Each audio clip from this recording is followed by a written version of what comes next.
Hello, so this is the new video. Today I'm going to focus on this problem here. It's called this cheese. This is in a package, okay, because now this is part of the new main activity of my company since I was robbed last year. Again, it's not the first time that I'm robbed, but this is inside a plastic bag because it's an evidence. It's used on investigations that have been conducted, the whole thing. So as I have not a lot of time, I am finishing organizing this table here. Okay, these are my products. I sell about 20 million of this, okay, to Libya for several years, since 2010. 2010 was the first time. This is also another problem. This is also being disputed. This involves Brazil. This involves Brazil. It's problems in Brazil and Portugal. This and this is a dispute being placed in Brazil and Portugal. This is another case.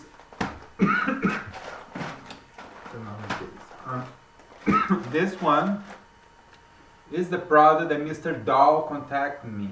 This here, we're going through the paperwork. You see, this was the first contact we had with the gentleman. His name is Dahl Elgahaber, Global Commodities International Group, Orlando, Florida, this company. They had made contact with us on July 19, 2016. This is the paperwork which is attached to this email too. And this is the man who entered into agreement with our supplier, our former supplier, now defendant of this case, because he's the main executor, prosecutor, don't know what name to give, but is this cheese here. People, they used all my business instead of just following my instructions. I was overpowered last year, and then Mr. Dow entered in agreement with the son of Jamie Williams. His name is Logan Williams, into a project of using LEGroup to do money laundering. Okay, so it happens that I'm using the words with one of the attorneys involved, which means that that was used on a conversation. He was making follow-up calls to the defendants about the cases. If you see all this, okay, I'll go bring more. This is all lawsuits, okay? This is all lawsuits. The files, like, just keep growing, okay? It's all lawsuits. This is empty because the paperwork is all here. But these are very happy and full, okay? You can see that, all right? And there's more. Another one. This is another one. You see, look, it's all lawsuits. Different lawsuits. These are lawsuits in St. Martin, Portugal. This is the lawsuit in Brazil. Lawsuits in the UK. You know, it's Brazil. Here's USA. It's a mountain. All lawsuits. Okay. It keeps growing. It's a lot of paperwork, and I'm trying not to print a lot of emails because it's a lot of emails. So I'm trying not to print them. So, what else? Yeah, this is one. I need to collect all the evidences. Okay, these are evidences, or these products here are evidences. This is my product. It's registered. My brands are registered and everything. This is the client that buys Royal Grain. Okay, it's a big problem. I have people in Portugal calling them now. This is what's happening now. This is 2019 problem. But anyway, let's focus here on the paperwork, because I want just to clarify the problem with the cheese, because I'm using this new technique, which is making these videos, because I try to make emails, because there's emails, there's letters, there's fax, there's phone calls, there's registered mail, there's attorneys, there's police reports, and for some reason the case is not closed yet. I made this extra effort last week. I'm trying to concentrate and try to send less emails and maybe just put everybody together. That's why I wrote the rows of everybody copied there. They're not just random emails. They're not just, it's not a spam. It's just because my business are of large magnitude.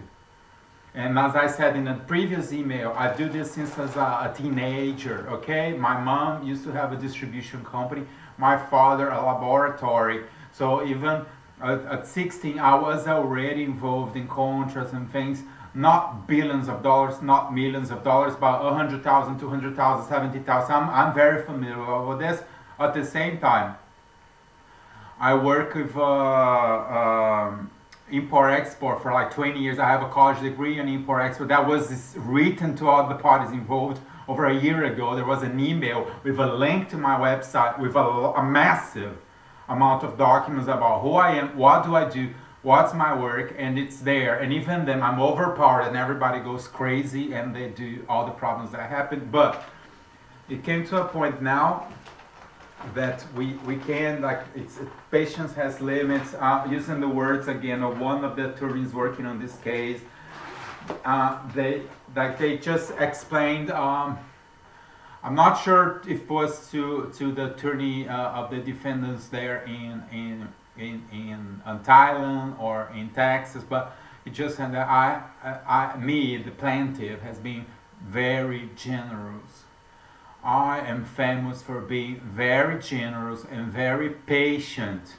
So I have been very generous, very patient. And once all the attacks happened against my person in 2018, I offered a solution, which was a civil solution. I sent an invoice and a termination contract agreement with a 7-day demand letter, basically saying, as soon as you pay this bill, you do not even need to talk to me anymore. Forget about my existence. That's what I told them. And in this particular case, I'm focused on the cheese, okay? Which is this product here. This is a sample that does not have the expiration date written here, but this is, I have this for like 2-3 years, okay? I'll explain this, okay? So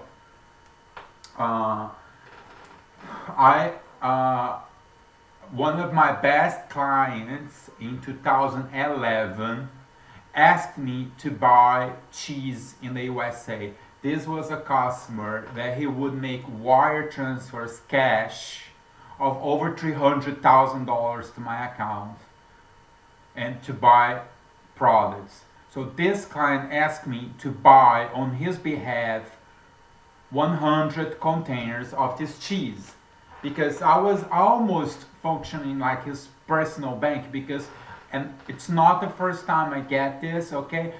I get this from different foreigners that they trust me.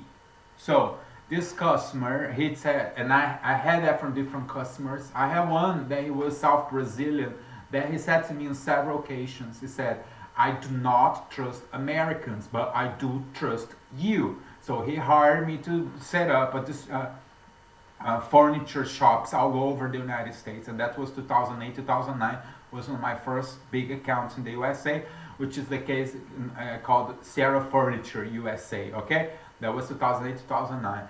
Then in 2010-11, I'm here with this customer from Libya that he would put to buy large orders from me. So this customer, he does this, okay? So he's the customer that buys this brand. He was asking for cheese.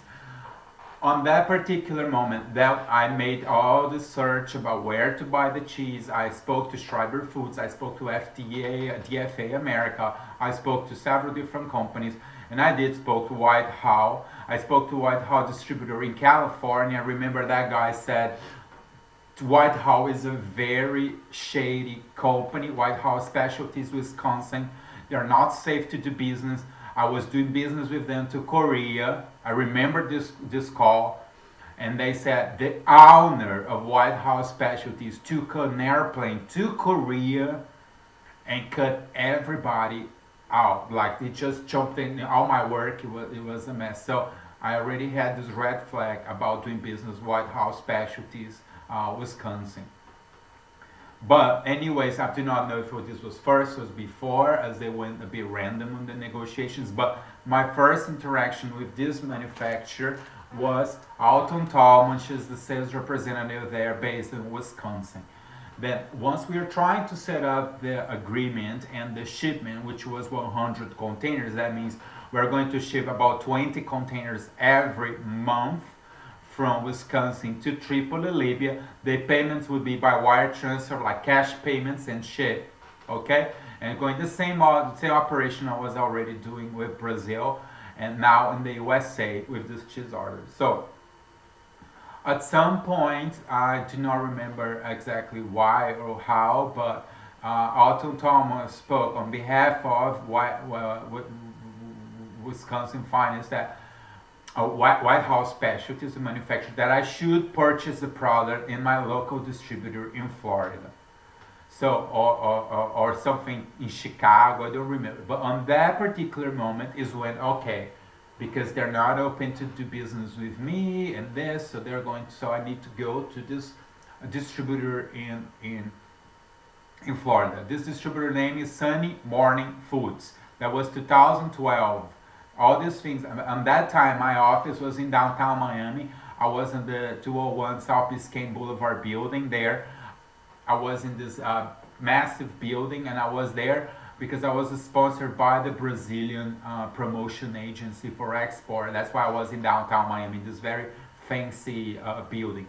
But then okay, I go to buy this cheese at the local distributor in Florida. What was already very strange, because I was like, I mean, the cheese comes from Wisconsin. Why I need to buy it in Fort Lauderdale and then ship it from Fort Lauderdale to Africa? If this freight is going to cost so expensive, why I just don't ship it from Wisconsin? But they said, no, we are very serious with our contracts and we always follow our structure and this. Okay, so I go and I made this agreement with the company in Fort Lauderdale. So we start, it was more expensive, and then we go and we buy from Florida. Once we buy, we place the first, there was massive amounts of negotiation on my side for my customer to accept two things.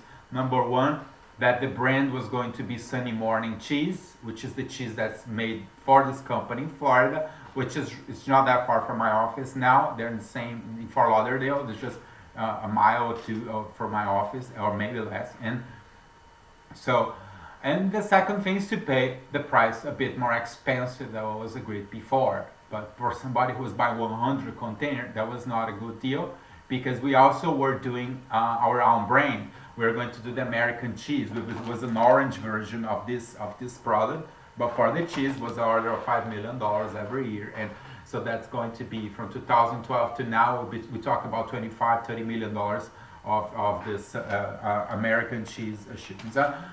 For some reason, that's why I follow the instructions by the supplier, okay? And then with Sunny Mornings, then we agree.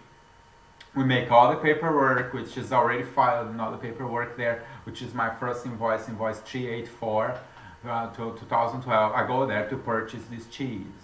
But then I had already the red flags from this distributor in California, or sales agent who was doing business between Whitehall Specialties and Korea. Was a brand called, because usually California does Korea, Asia, and usually the East Coast, Florida, New York do Africa and Europe, okay? That's more how the exports in the USA work.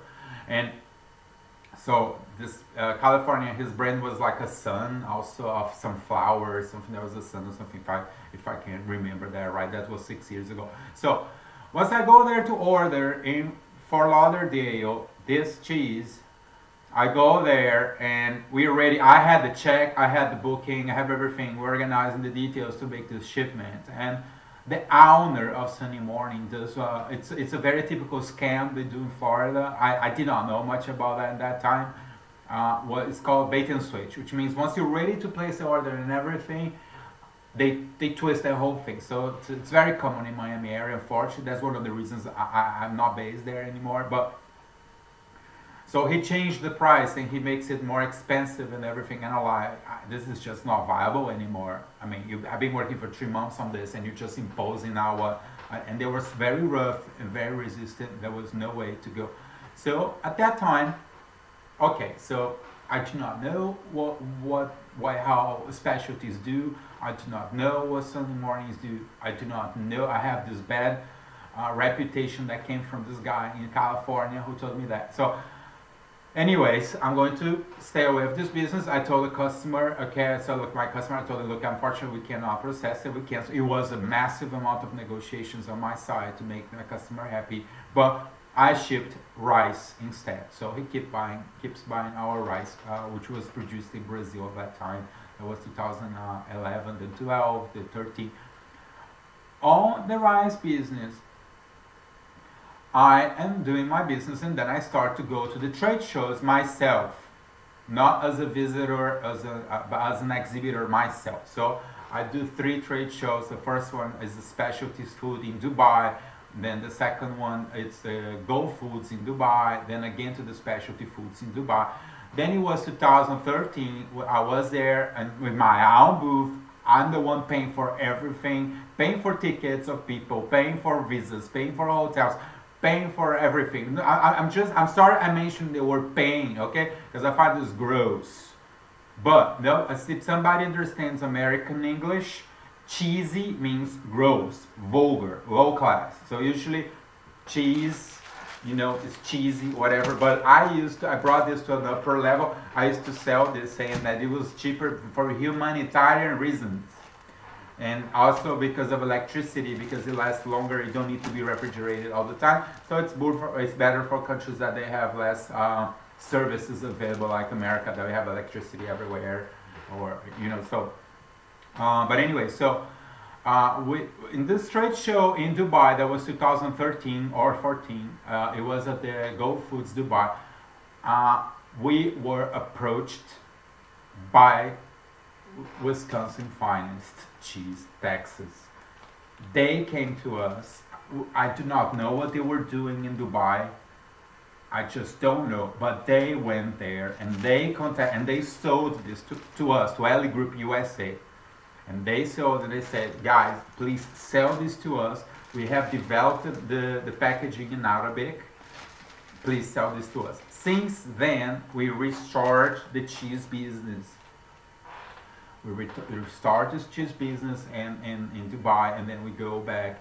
And that's why this is of interest of the Dubai authorities too, because there's all the trade show in Dubai, and that's why there's documentation on the American embassy in Abu Dhabi too, because that's what the trade show is for. So we had the results. So from then we got this job. That's why we go to trade shows. That's why we invest. We spend $20,000 on that trade show, and then we go. And then we start doing business with the Williams, okay? The Williams, it's a family. Jamie Williams is the owner. There's Carolyn Williams, is his wife, and Logo Williams is his son. And then there's Danielle Solis, which is the secretary. And there's an Asian girl too that I forgot her name, okay? But anyways, we start doing business, and then we go we contact, and they send the samples, and then we start to work on the price list and market the product. That time, I managed to ship the first containers because the agreement was that I was going to buy the products from them and ship, and the agreement was that I was responsible for all the Arab-speaking market. So I'll be selling Wisconsin Finest cheese. Every Arab-speaking, not only Libya, everywhere, Tunisia, Algeria, Morocco, Dubai, United Arab Emirates, Qatar, Bahrain, Saudi Arabia, like everywhere, okay? So we're doing that, we start to invest on this, and then start to advertise, to do the promotions over the internet. At that time, Alex Vargas was working with me, so he would answer the calls and be talking about this cheese to a lot of businessmen and people from everywhere, okay? It was imposed by the Williams that I was not going to be allowed to do my own brand, that I should do their own brand, that was not allowed to do their own brand. At that time, I used to buy and sell. So they would ship to me and I would sell. And everything seems to be all right. And obviously, as it happens, and I do different businesses, the business grow. And then we had 2017 when we start to receive a lot of inquiries from Libya. Why do we receive a lot of inquiries from Libya? Why there's something called intellectual property? Why? Intellectual property means people like me that go to college, that speak 4 languages, that travel the world, that have an MBA in Germany, there's international industrial management, that has international sales and everything, as everybody knows that I have all this college degree, and not only own this company, I do not only create the brands, I do not only do the packaging, the trademarks and everything, but I have a college degree in import-export, which is something that has been never so public, of public knowledge as it is nowadays. I think because of Alibaba.com, whatever, but everybody talks about it, it's crazy. But not me, I have a college degree, I'm a professional, okay, on this. And then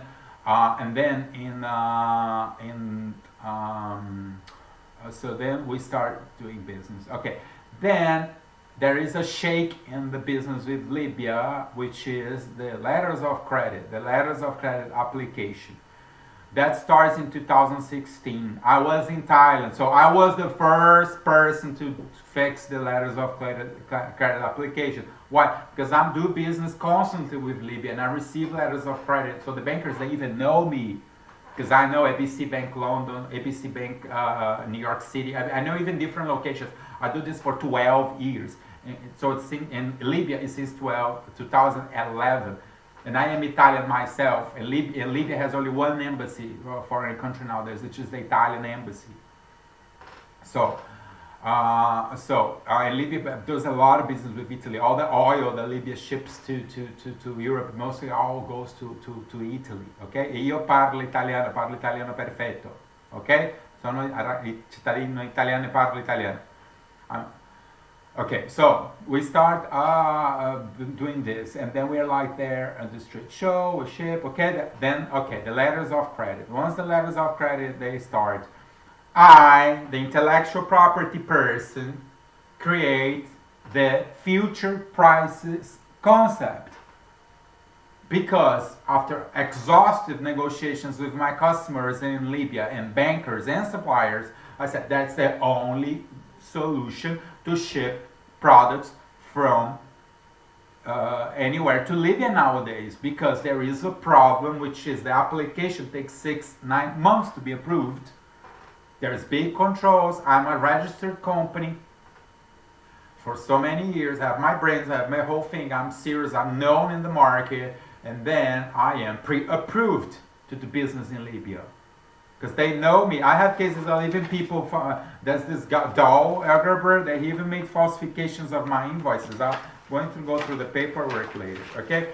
So I go he was using my invoices, changing products and getting letters of credit applications to do business in America. I have no idea, with this company in Orlando or whatever. So the thing is, we start to do these letters of credit, okay, with my current clients in that time. That was 2015-16, and I moved to Ireland, and I'm in Thailand doing business prospecting the new suppliers for rice.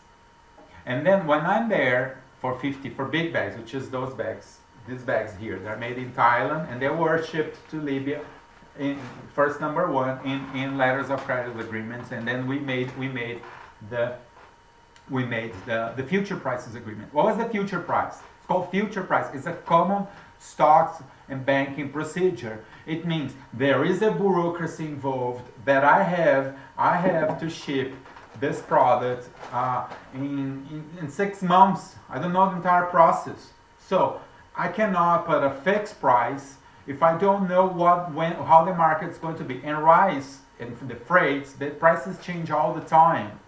So they go up and down and up and down. So we created at the same time, the volume of the letters of credit were so high that I put my costs and my client costs on the proposal. Because instead of sending an LEGroup invoice, I'll make an agreement with my supplier, and the supplier will send an invoice on my behalf because of a banking procedure. Because at the same time, I had meetings with the Exim Bank in the USA, with the Bank of Ireland in Ireland, with what's the other bank? The European Union Commission in Ireland. And they all said they have no interest on this business. They said no. So Wells Fargo, they asked me for a deposit. I should put all the money there and do a collage. In Portugal, they said, so it's okay. So let's make agreements in the countries where they have interest on this. So so in this particular case was Thailand, okay, the first operation. It's called future prices and my costs.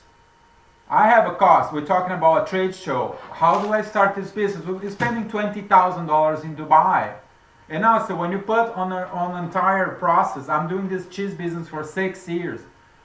So the payments I'm entitled to receive from this cheese supplier, they do not even cover all my costs. We're talking 6 years. Years of work, me and a lot of people that I involve. People, they travel, and now there's attorneys. I have to pay a lot of attorneys for all this massive amount of extra work that now the Williams are making me do.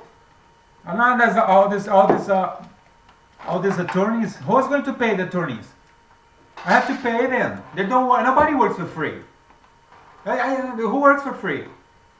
So anyway, so we start doing business, future prices, and then there is this thing, and there is a professional organization, which means I go through the costs, there's a massive amount of bureaucracy and everything, and then we start. So let's go back to the cheese of Texas. So we also sell cheese. So then the clients, oh, we want to buy cheese. What do you talk about? And I was talking, no, because the cheese this, because the cheese that, because the cheese whatever. Then at some point, through Italians that they live in Dublin, I met a girl called Sarah. I went to a gathering, and as I always do, and everybody that knows me, it's been like 10, 12 years. Everybody who knows me knows that I work for LEGroup. Everybody who knows me knows that I sell rice. Everybody who knows, I'm even known sometimes as the rice guy. So I'm there, I'm meeting all these Italians, and I say what I do. In Dublin, it's very common to talk about work because it's a city that Europeans from everywhere, they go there to find work. So what do you do? What do? I do sales. And there was this girl that she does sales too. We're talking about sales. And this time, that is very strange. I met her and her partner. His name is John Rafter. But that was like 2016 or 17. I don't know. So we're talking, and then I know through the social media and stuff, they follow me and they see. At some point, it was, I think, 2017, I am moving my business out of Ireland. I'm moving my business out of Ireland. Why? Because in 1 year in Ireland or something, I didn't really manage to have a lot of the results I was expecting on a personal life and on a professional life based on contacts and things. So I'm ready to move. Sarah Crea, she comes to me and she insists, Augustin, please give a job to my boyfriend. He's trying, because this is the real thing. Because when I met him, he was this successful sales guy that does IT, sales, very successful, whatever. But then when I'm leaving, she's like, no, please, he does not like you, but I explained to him because I understand what you do. She's Italian, I am Italian, we're talking in Italian. She's saying, please give him a chance. Okay, so I'll go check with Tara, and I'll have already my business running, and then okay, I give this chance to this Mr. John Rafter, and then he starts working with me, and we're trying to then, with the confusion of Dublin. For those who do not know Ireland, Dublin is a very rough city. Once we go as a tourist, especially if you're Irish American, which is my case too, because I'm Irish on my father's side, we go, we sell the tourist spots, it's all beautiful, all the thing, but once you really live in Dublin, you do understand it is a rough city, I would say a rough territory, very like Miami in America, okay? It is a city that's very rough. But anyways, I'm there, I'm doing business, explaining, teaching, the whole thing, investing. My company in Ireland is being audited, okay? And for 1 year now, because of all these problems here, okay? Because that's, maybe some people do not understand that, but there is audited. So my company is being audited. And one of the questions that were asked about, why were you paying commissions to John Rafter, who was not selling? Because I was paying them in advance. I was paying them before selling. I have also cases with Brian Phillips in Wisconsin too, who's another guy that caused me problems, okay? That I paid freight, travels and stuff. So anyways, we're putting everything on black and white. And then why I cannot really have my business on place? Why? It's been 12 years and I'm here talking to police officers and attorneys. I mean, it doesn't make any sense, but it's called intellectual property. And we go back to the cheese problem now. So then in 2017, this John Rafter is helping us to sell sales. And I see this man is good over the phone. He's good over the phone. And then I tell, focus on those calls. That's all you have to do. Just talk to the customers and let me do my work. This is very professional, it's very complicated, it's very difficult, okay? So I'm there doing my work, and then this is, we're shipping the cheese, it starts to sell, and then we start to have orders for cheese. There's strange cases, there's a customer who was paying a lot more and saying he was losing money or something. But anyways, we're shipping, which is the guy who sent me the messages today, I think over my phone. Okay, we're shipping, and then this when, was May 2018, that things start to go strange. The first thing was when we received, was Jamie Williams contacted us saying that he needed help with a shipment to Libya, okay? And that's part of the documentation that's attached to this email. And then it's went like, why? What shipment? Oh, Dow. We're doing business with Dow. Like, Dow? But I know Dow. This is Dow. Dow contacted me, asked, look, it's a very small photo. He loves my brand. It's this one, Florida Rice. He wanted to buy 6 containers. There's his program here of his order and all that. Why they're talking to Dow? How do they go to Dow in Texas? And then the things got more spicy, and then we're checking, and then at some point I even have a copy of the contract. Jamie Williams' son signed a side contract with a supplier in Libya. I mean, he really failed. I don't know how old is this guy. I think the first time I saw him, he was like 24 years old. I think he's millennium.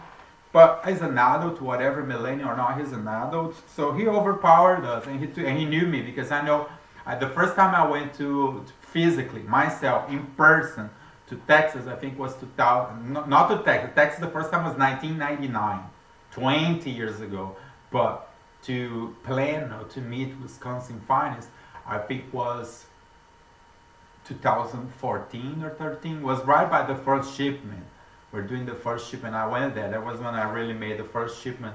And then I met everybody there. And Logan used to work in the warehouse. That was my impression. I was not really proper introduced to him, but I think he was somebody who was working with boxes and stuff. But most of all my conversation was his father, Jamie Williams.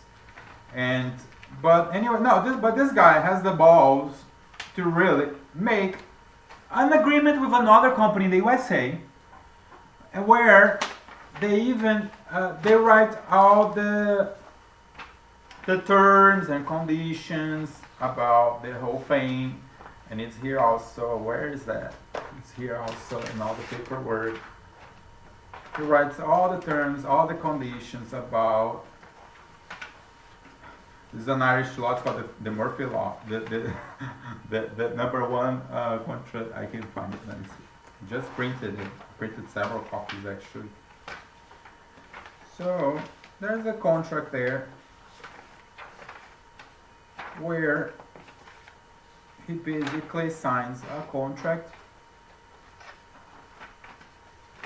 with Dow. Here is the contract. Presidents, and it's even signed in Libya. Look at that. Look at that. This is real. The parties agree as follows. So they make this agreement, but Wisconsin Finance does the agreement. And I'm like, that's very interesting. I do business with Wisconsin Finance for so many years, and they never wanted to sign any agreement with me. Never. And then I'm like, well, they want to do it with the guy in Libya direct. There's a price that they're mentioning here. And it's about this particular order. And this was done in September 2017. So this was done like 5 months before. And so there's this contract. Okay, so funny thing that this was the last order, okay? On my procedures. Why? And this, I tell you, what I'm telling you here, and this, whatever is because this is like over a year old, okay? It is like I am closing this year, and this case is over 1 year, and I've been as hard as possible trying to do this on a civil level, as hard as possible. I did inform the police about the problems when I was being robbed. Okay, I went to the police in Plano, in Texas. I did, but that was information. Not now, not anymore, because there's information. One of the main reasons that I have to I speak to the authorities straight away is because I was afraid of my personal life, because Everybody knows I was victim of looting. Like I had physical attacks. I had files stolen from my computer. Based on threats, not that the person. I have one computer that was returned to me broken. I sent to a technician. It seems the computer was blowing through the floor or something. It was broken. I had personal objects that are missing. I have my car was robbed. Somebody dropped stuff from my own car, and so it was very violent. This is what happened like in June. Okay, so where all this violence comes from? Who is feeding all this violence? Okay. So it seems there was side conversations being done over the internet, over WhatsApp and Viber and whatever, where random people will be talking about all of this. 6 years of work, they'll be talking about all of this, which is a problem nowadays. This is the internet, and then that's why there's the Internet Compliance Center and everything. It's all over the place. There's a lot of crimes happening over the internet, unfortunately. And then, so the thing is, we're shipping with the future prices, and then we agree based on all the costs involved on these letters of credit. There's a massive amount of documents that I have done the expertise, because I had, once the banker said no, and I made the agreement with Wisconsin Finance that they would receive the payments on my behalf, I had to instruct Wisconsin Finance to do my work. And then is when comes the question mark about if this was orchestrated and premeditated from the beginning. Because this is like, why I went to contact with Wisconsin Whitehall Specialties, which is a manufacturer in Wisconsin, with cash payments and $5 million, and they play me around, and this company in Texas shows up, and then I'm shipping through Texas, and they do not allow me to do my own brain, then I'm shipping to Libya, and then at some point I'm forced to train this company in Texas all my work. We're talking like years of study, you know, and my college degree, and how. So there was, it's intellectual property theft, because they probably had this question mark, like why the clients want to buy from Augustin, like, because we're talking $5-10 million, or it's a lot. It's a lot. And I do not know how much business they conducted to Libya now in 2019. But the price agreement was $10.70. We had like what was a normal value. That means when you really put on together, and there was this list of all the costs, you have this markup which we would share. There's always a sales agent. There was a guy who lives in Malta, for example, that he would be buying. But everything is on a professional and civil and civilized level. But then there's the dull business, and then everything blows up. Everything blows up. Was the last shipment that was even comes with a different invoice number, which is ASW17, which is this last, which is also in the paperwork today, when basically they were just partying, playing whatever, doing whatever they want, and they were putting the price of $13.89. That's $3 more per case, and we talk about 16,000 cases. So this was explained again, and I here testify, and I have a Constitution of Ireland. I will do that because this is civil, it's legal stuff. You have to do. This is the Constitution of Ireland.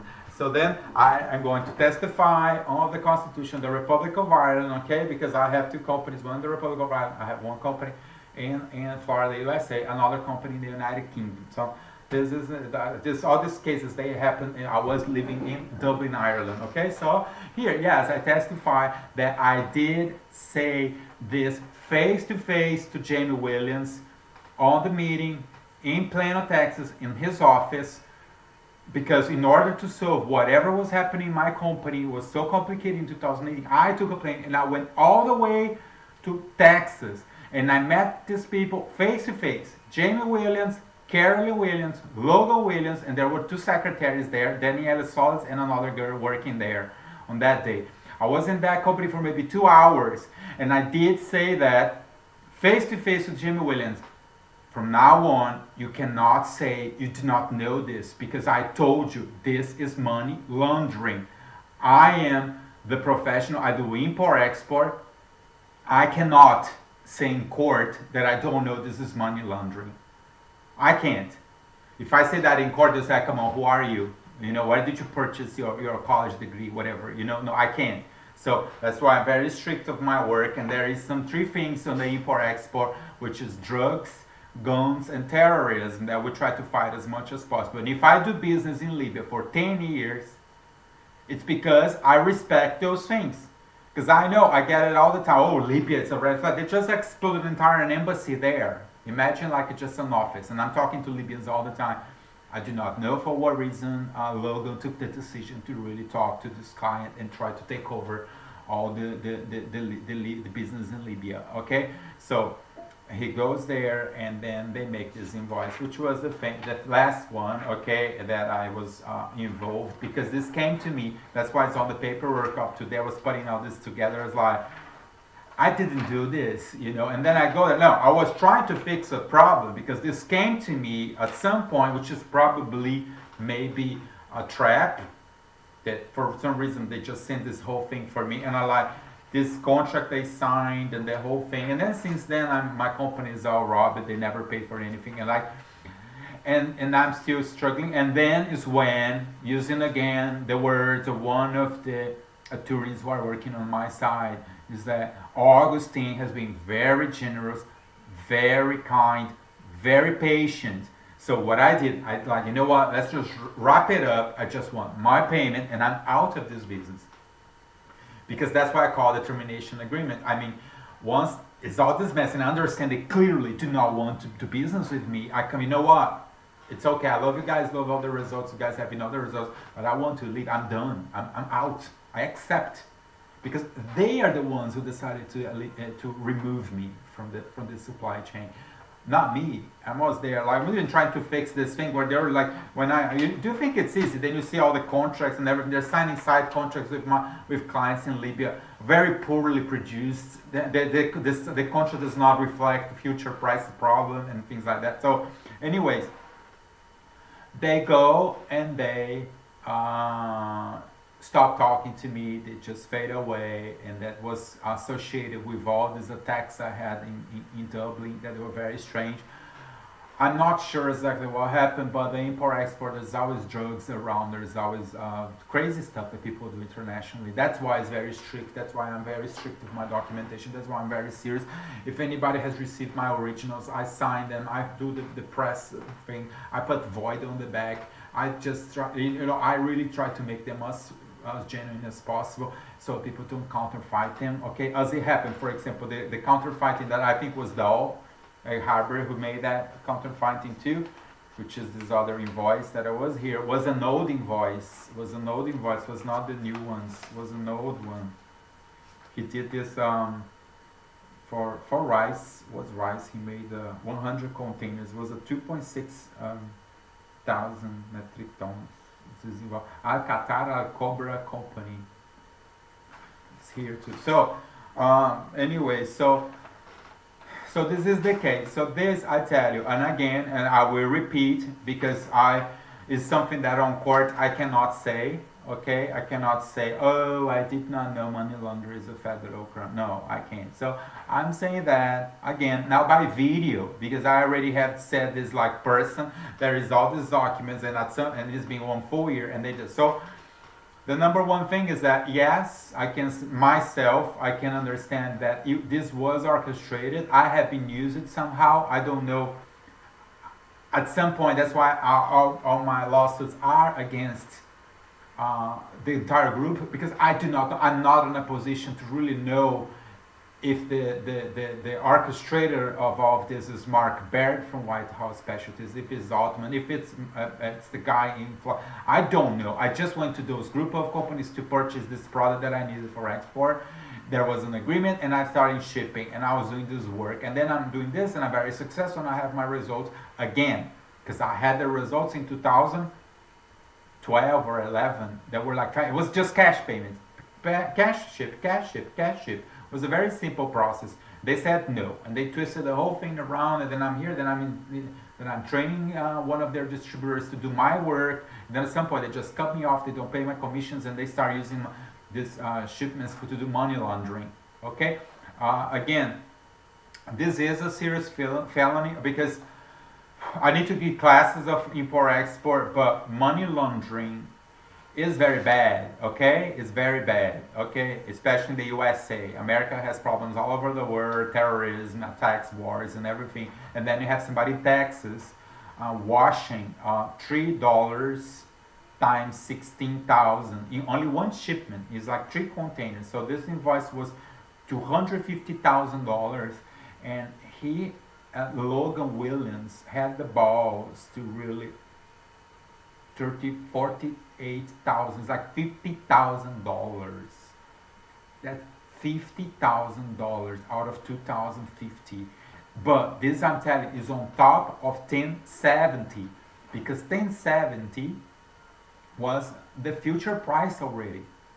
Because the net cost of this cheese is like $9.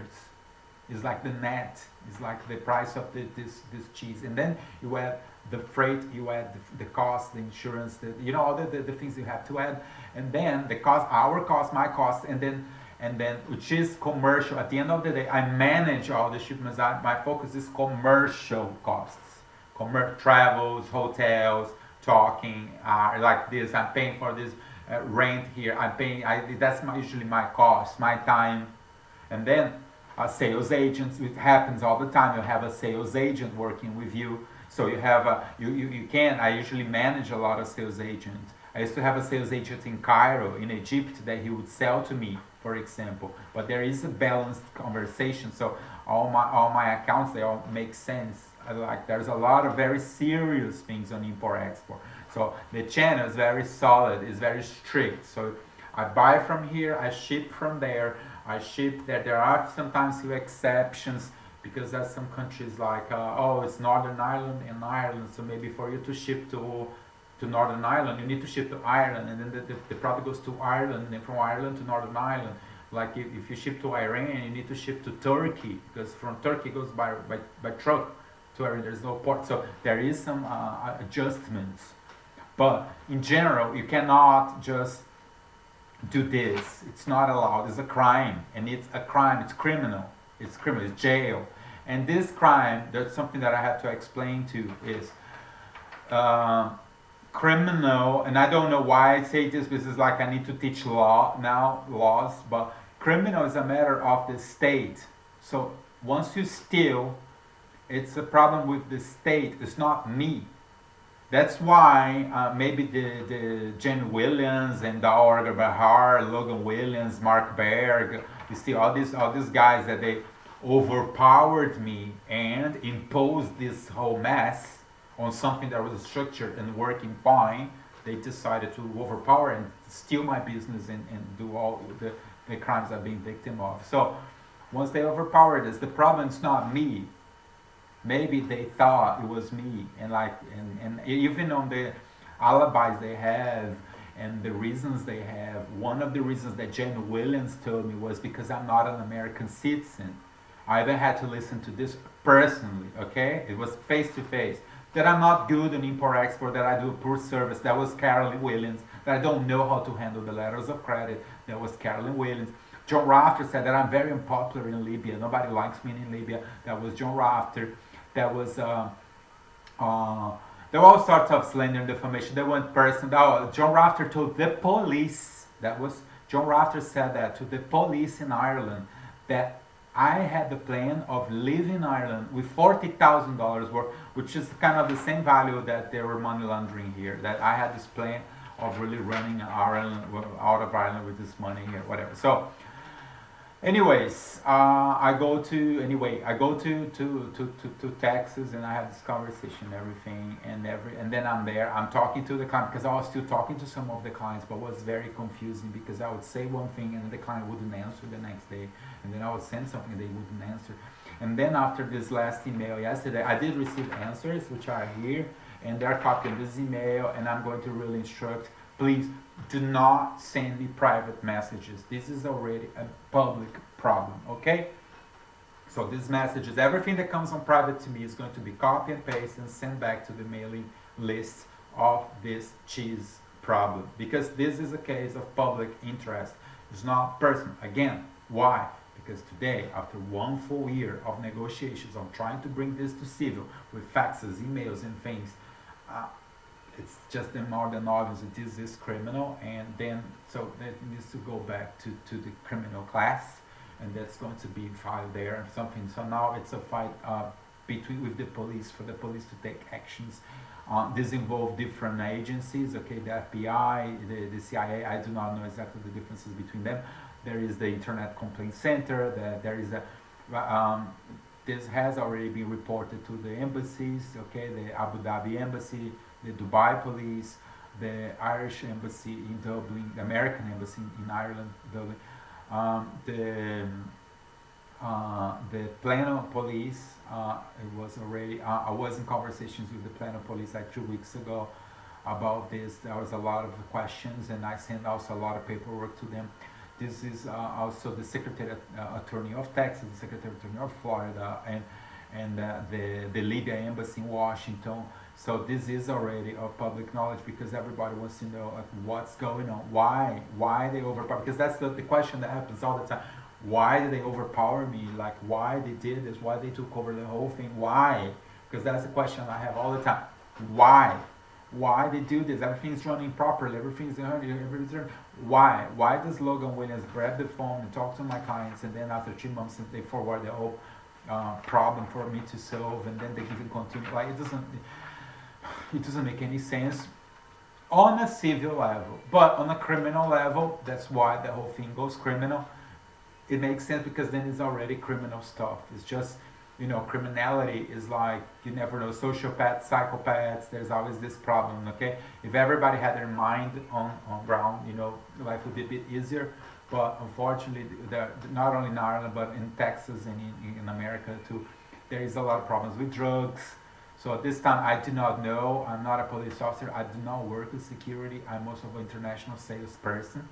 At the end of the day, that's what I do the most. I understand everything we spoke to. I can set up the processes, but I do sales. So when you do sales, you get exposed to the market, and you need to adapt to what to fish.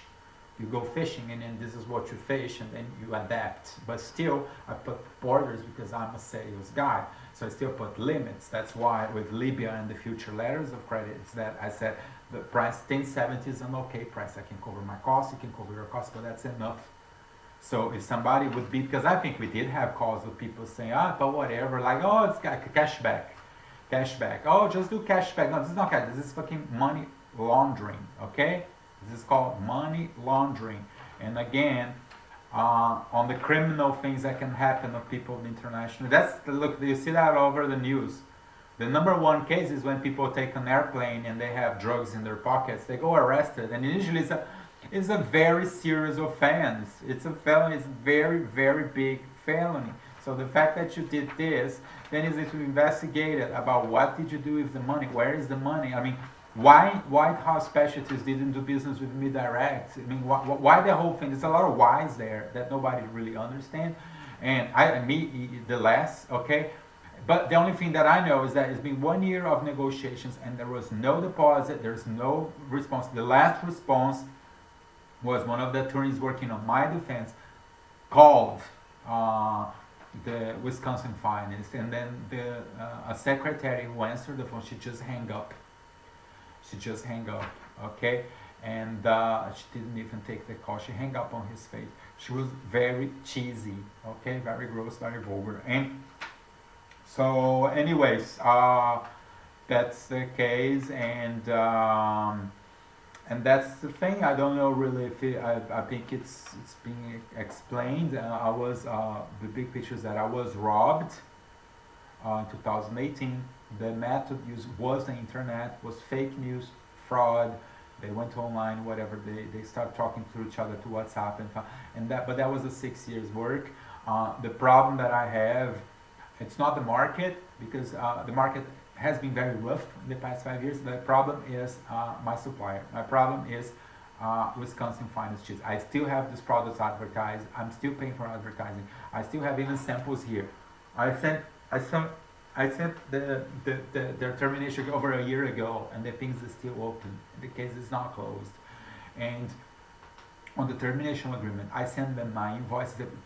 just pay and let me go. I'm accepting that you guys don't want to do business with me anymore. They just do not respond. They just don't, there's no responses.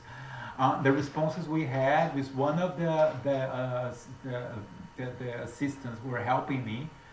She has been in conversations with Mark Berg in Wisconsin Finance, but then they set up meetings. Okay, I prepared this book here, this book, with all the paperwork, all the documentation and everything, you know, for this meeting with, like saying, this is $100,000 worth of work. I'm just accepting that you guys don't want to do business with me anymore. You guys do whatever you want and I'm out. So I just pay the bill. And then I've even given them like free advice without charging, because an attorney, this is going to a court and everything is going to, I'm just being realistic and trying to close a deal, close an agreement. So we keep this on a civil level. So I sent to them and I even explained to them here that this can go to $600,000. The $99,000 that I'm asking the Williams can go to $643,000 based on the jurisdiction of the state of Florida where my company is based. Because there is all the cost, there is all the fact, it is legal cost. I have attorneys that they're charging $15,000 to start this case because this is a crazy matter. Jamie Williams, like for him, but at the same time, the big picture is that's criminal. I was robbed. It's stealing. It's stealing. Then it's between the Williams to know if it was Logan who overpowered everybody and decided to steal. But that's stealing. That's stealing. And at the same time, there is first degree felony, there's second degree felony, and there is here like why they did all this, why they were stealing, why the Williams, because they are the ones who really took the actions. They were the ones that had the payments in their hands, and they just overpowered everybody and they imposed all the problems that happened to me. So then it's like, that's the big question, is like, they were targeting just Augustin markups, which was maybe $20,000 because this was 3 shipments, or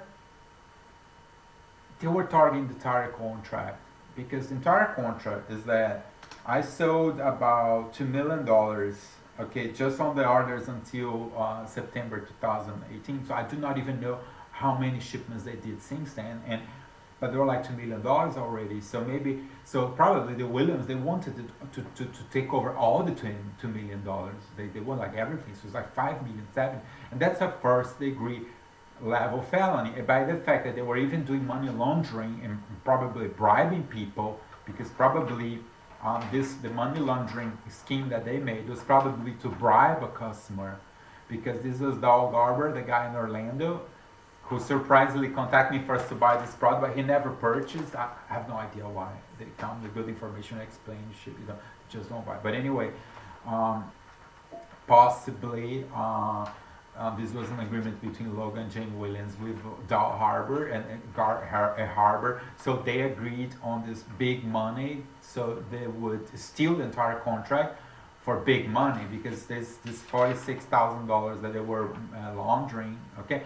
Why is money laundering? Because there is a lot of procedures and banking procedures, and $50,000 out of $250,000 of a company that's just new, that it just shows up, that they're there, it's a lot of money, okay? My cost is, I'm talking 6 years selling this product, and this is a volatile, maybe tomorrow there's no, and I'm still representing, so I'm serious, and I'm not really adding, that's like 40%. You add 40%, that's money laundering. That's not, there's no way to say this is something different. That's just money laundering. And so, because that's like 20%, 30% cost for what? For what? Just to say hello. Like this contract, 1-page contract, that worth $50,000. A one-signed contract is a poorly made contract. It's not even notarized. It's not even made by an attorney. And then, okay, so when you put the whole thing together, like we're talking about, like it's whatever, it's a lot of money. And but now, okay, after 1 full year, and I'm wrapping it up, I'm doing all these documents and sending the entire paperwork to the authorities. I just do not know really how it works. I mean, it's a matter. the logical solution for this problem is very simple. The cheese companies in the USA, maybe this company in Orlando too, okay, which is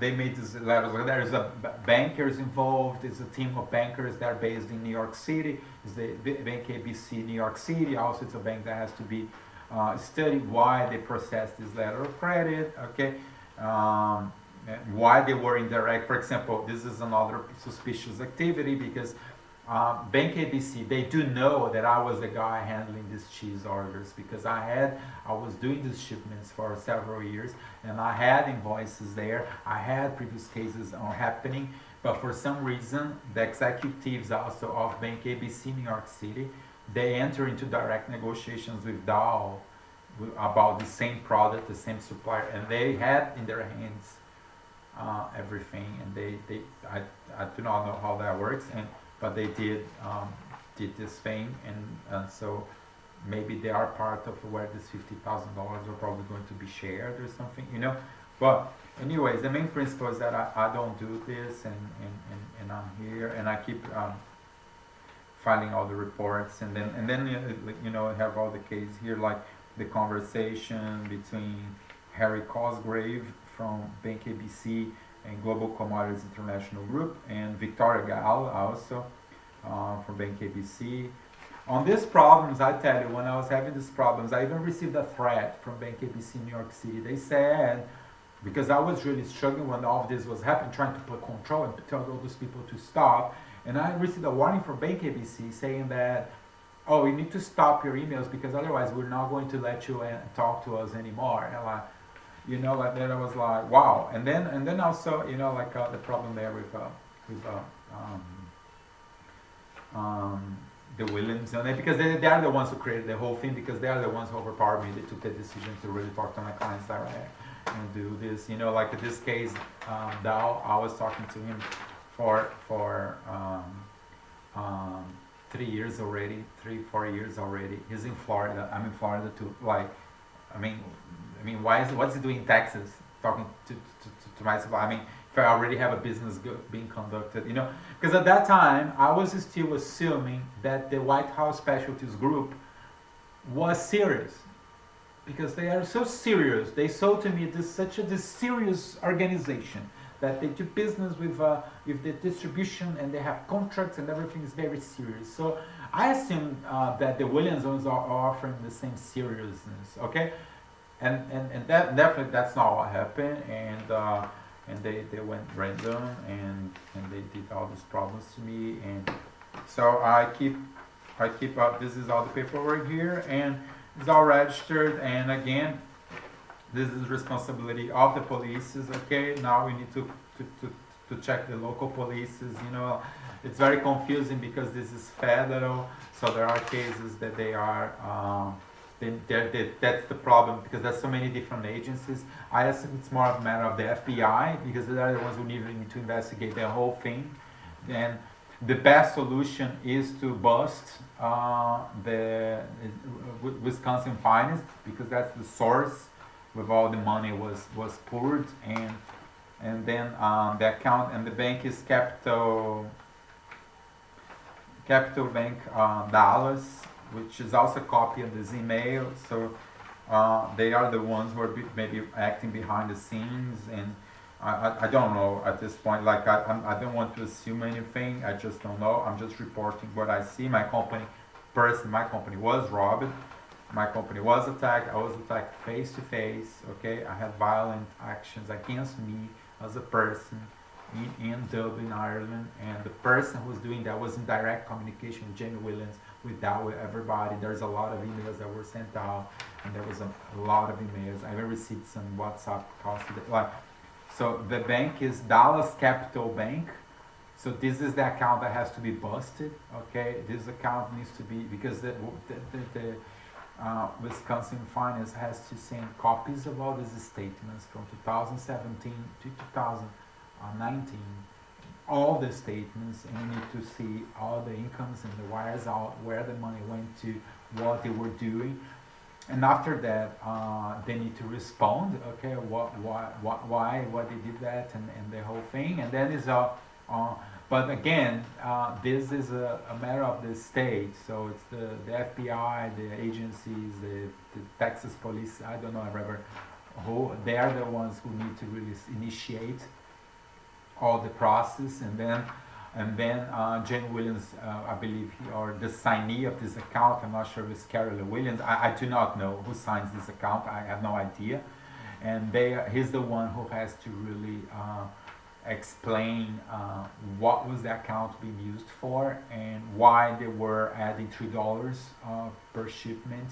Why the company, LEGroup, myself, I was the one doing the customs broker. So on the exports department, the border patrol, and the exports of the USA, I'm the one filing the paperwork. So my company name, we're the one doing all the customs, and why I'm the one who's the signee, because I'm the one with the border patrol signing, saying accepting, filing the things into the border patrol and the U.S. Customs, and I have no idea what's going on, what is all this about, and I'm not even part of it anymore. And again, I think this happens naturally, because at some point I think to be out of this, because this is not me. I didn't do this invoice, and I was, again, that's the word, I was overpowered.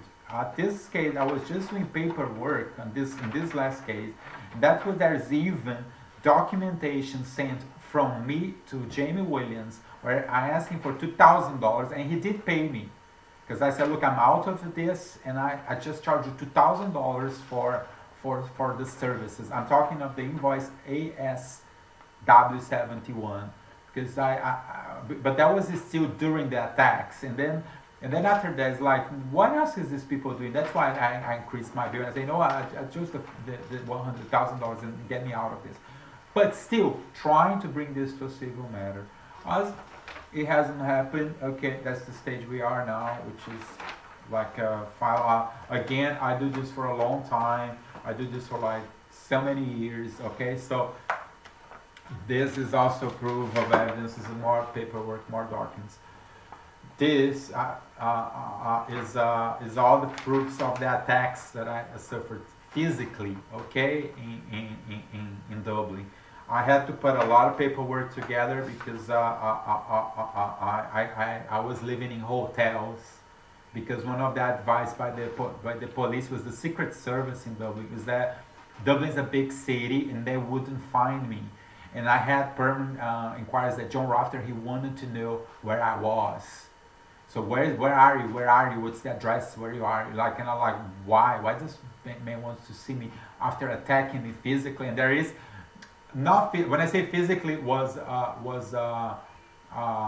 in person, okay? Not online, not on the, that's what I mean about physical, okay? We never reached to a physical fight, and that's why I asked the police to be involved first, because I was afraid that he could go crazy and do me physical attacks, and I wanted to avoid that, okay?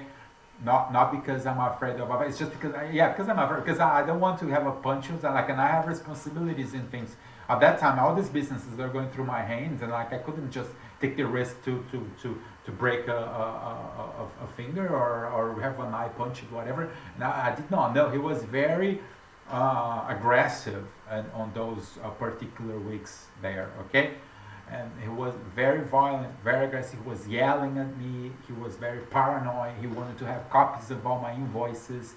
He asked me, I had to give to him. I gave him a pen drive, 5 years of invoices, because he wanted the invoices. He wanted to have access to the invoices. And there was insults. Well, his older brother came from London. He was involved in one of the arguments at the office. There was also the car, like my car. He grabbed all the things from my car. He would be very violent and aggressive. And I was talking to his girlfriend. I said, look, and she was always covering him up, saying like that everybody in Ireland is like him, you know, that type of thing. I thought, this is crazy. I just need to stay away. But I stayed away from John Rafter on a physical level, but I sent to him an agreement there is an agreement. And I said, John Rafter, you still work with us, but only as a sales rep. That means, I wouldn't use the word only. It's like you focus on just selling. You talk to everybody. And I even offered him, this is why it's the nuts part. That's when it goes back to the criminal level. It's like, you offer to you have this problem, this mess, okay? You offer to the guy who is doing the sales an agreement. Right? He's still going to be involved, but just as a commissions agent. That means he's not going to have access to the company email. He's not going to, but he can do, he was already doing that. So he would just do, the phone John Rafter uses, it was purchased by me. I purchased that cell phone, the 2200, whatever, he was my phone, right? But it's okay, I'm even not filing a lawsuit against him.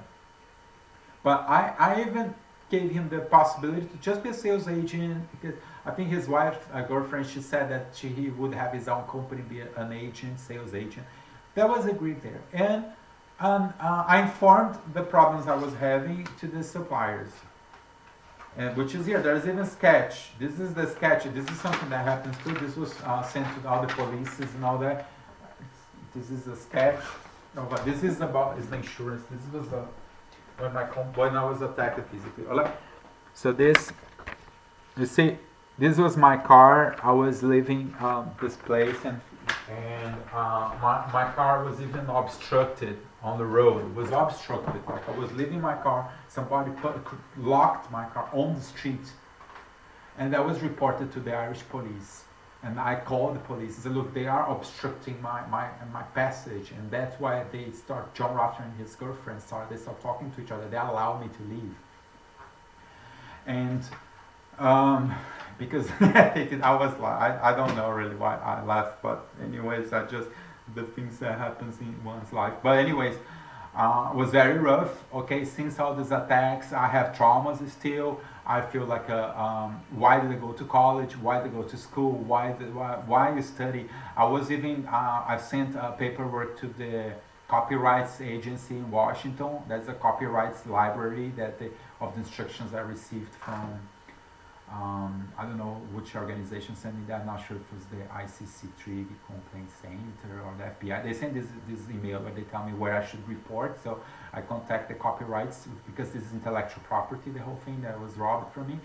And so I call her and I'm talking to them. It's like, you have two choices. Like, either you cancel all the college degrees, like nobody goes to college anymore, or you cancel the internet, because both things, they just don't work together. Because everybody's just sharing all the time. It has no value. You just try to work. I'm forced to do through the internet, like now, because this could be a physical, a personal meeting. It's not. It's being through the internet, and I'm uploading this to YouTube. This is on the privacy. It's only somebody with the link, and I'm sending to this group. But this should be like a public meeting. But it's not possible anymore, because with the internet revolution now, I have one person in Libya, one person in Malta, another person in Texas, another person in Wisconsin, somebody in Florida, somebody in Ireland, somebody in Brazil, like so many people involved, and the police in Dubai, and then we travel, and I can book a ticket tomorrow and go somewhere else, so it's like it has to be through the internet. But then the internet does not have any protection. I mean, that's something that I realized last year. It's like all these problems that every time I was going to the police and everything, the police does not really understand much the internet. Like, they do not. So basically the lesson is like, do not use the internet. But how can I use the internet if I do sales? To sell, I need to be online. And that's part of the other solutions they're trying to establish to really get this all these challenges open on the work level. And so what else? So this is it, and I think it's clear. I'm sorry, because I'm talking by myself. If it was a meeting, I think everybody would be with a better understanding, because I believe my problem here is just to do the things on a chronological order. Okay. Number 1, 2011 or 2011, I contact Whitehall Specialties group to buy this cheese with this brand. It was a 5 million year contract, payments by wire transfer. The group says no, you go buy Florida. I go to Sunny Morning Foods, Florida. I start following the instructions of the group that I should use the Sunday Morning brand in Fort Lauderdale, and I try. Once I'm placing the orders, the Sunday Morning, they change the terms and the prices, and I can't. Projects on hold. I keep shipping rice to Libya.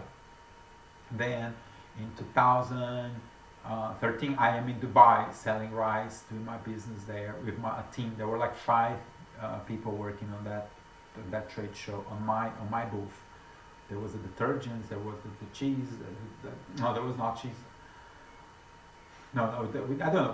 But then we had soybeans, we have rice, we had olive oil, you know, and then we're there, and then we are approached in this trade show by somebody from Wisconsin Finance, Texas, and they come with this and these samples, and they give to us, and they agree for us to sell this to them. And then we start to sell this. I start to have small orders, so 2 containers, 3 containers, payments cash. I have one letter of credit, and they start shipping. Jamie Williams never gave me credit, so every time I had a letter of credit on my name, I had to pay cash. He would give me 30%, and then we would ship, and then I'll pay him the balance at the time of shipping, things like that. So I use my own money to finance this, even if I had a letter of credit on my name, but he would never accept. The assignment of proceeds, he didn't accept either, which is when I have a letter of credit and you send the assignment of proceeds, they did not accept to sign the assignment of proceeds to me, because there's also a contract that he said no, there's no need. Okay, and then we start shipping, and then once the business grows and we create all this methodology of work to ship more product, and we're popular in Libya again. That happens in my career several times. I can become very popular in a lot of things I do on the sales level. And so I'm there, we're shipping. First red flag, the first very fast flag was a guy on the cheese market. He was based in California, that he said that the owner of Whitehall Specialties went to Korea. That was 2012 and just stole everybody, all the contracts and everything. That was the first red flag. The second red flag was this guy in Sunday Mornings who changed the price. And then it was red flags. Before I was still on a civilized level. And then it came this red flag, which was a big red flag, which is Logan Williams signing this contract, or James Williams, okay, the Williams, okay, the Williams family, signing this contract with Dow Harbor in September 2017. That I see, and then this case comes to us, and like something that was already agreed. There was already a letter of credit. There was already this company in Orlando doing what I do, and he's talking to ABC Bank. He's talking to Williams. That all these conversations on place for months, and I have no idea. And I had even that particular time, like John Rother, who was talking to all the Libyan market and selling the cheese, that we're the exclusive distributor. And again, using Williams' words, like, I was the exclusive distributor of this product all in every Arab-speaking country, not only Libya. And also, I insisted to do my own brand. There's massive amount of emails and everything when they said no to use their brand with their names and everything, which is on my websites. If you put this cheese, it pops up on my websites with all this cheese like everywhere, and you know. So then that was May 2017. Then June and July is when I start to have attacks in my office, okay, personally. So I have these things that I have to stop. There was this money, give me $4,000 on Monday, give me this. It's like, what's going on? That was John Rafter. And then he was totally out of control and very violent, very aggressive. And then once that happens is when I produce this document here. This was made for an insurance company, okay? Because I was trying to cut all the damages and costs that I was having. I was trying to ask I was asking for some compensations on the insurance I had, and it was denied for insurance company stuff. And here I just managed, and then I was still having attacks. So from May to September, I was I would say June, July, and August. I was for 3 months being attacked, okay, and by email, and I was still in Dublin. I was back to my office, because I was working near where John Rafter is, which is TALLAGH, to help the whole thing, but I was back to my office with Clonshock, and then they have different, so I was in Clontarf in Dublin and working, and then with the police was aware, and they said it was safe location because the city is big, whatever, and I went back to the police in TALLAGH a few times to get copies of the post report, which is the police report in Ireland. They never gave it to me, but then I managed to get an appointment at the American embassies. Then when I made this document, which is when I report the whole problem I was facing to the American embassy, to the ambassador, they register. It's a legal document that it has value in the USA. Where I report the problem and the whole thing, and then there is documentation that was sent to Texas saying I was being attacked, which he already knew by myself, because I was in contact with them and they were talking to me, you know, but then I see mysteriously that I don't get answers, that the customers just fade away, and like, what's happening, and then there's no payment, and then the Williams, they stop answering my emails, and like, what is going on? So I take a plane, I go to Texas. When I go to Texas is when I'm surprised, okay? I went there on a crash visit, okay? And I went in the morning, Monday morning, and then I knocked their door, hello, how are you, to the front desk, how are you, as I did before. And I said, hi, I came to see James Williams. And then they were like, oh, you're here, you know, like, wow, you took the plane. Yeah, it's the third time I was there. And then I even drove one time. I went from Fort Lauderdale to Dallas to PLANO to see them in other meetings. I went visiting rice mills in Louisiana and all that. So I drove all the way to Texas. I have documents and everything of that trip too. And is when they officially do the stealing and the defamation and the threats to me face to face. Is when I like, wow, that was a shock of reality. I did not know who I was doing business until then. Until then, it's like, oh, so these are the Williams, and they threatened me saying that they could put me in jail in 1 day in the USA. They threatened me saying that I was threatening them. Because I was informing to them that this was crimes, it was criminal, the money laundering, there was this, I was reporting, look, things like that. I was explaining the guns, like things from the import-export, and they answered back, oh, is that a threat? You threatening me? Like, I was like, I'm informing to you that this is a problem, and then you tell me that I'm threatening you, like means you're threatening you that I'm going to report you to the police. And then he said, that was also a red flag, that he can put me in jail in 1 day in Texas. And that's like also very strange, because then when I did the information police report days later, the police report was not really as I said. It was also very strange why the police in Dallas, in PLANO, made this simple report that does not really reflect what I told them.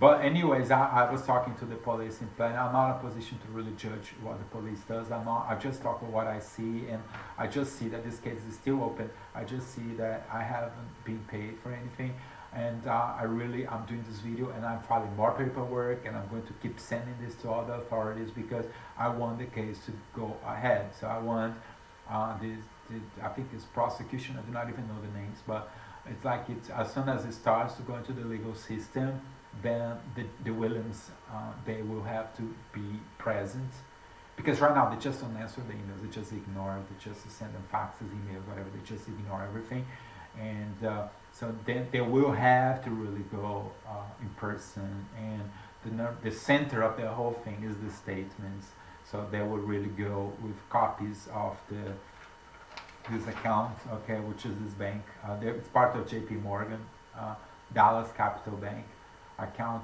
1699198, ABA 111904503, and they have to really with the statements, and then one by one they need to tell what is this payment, what is this payment, and then also it is to the IRS when I file my income tax in the USA.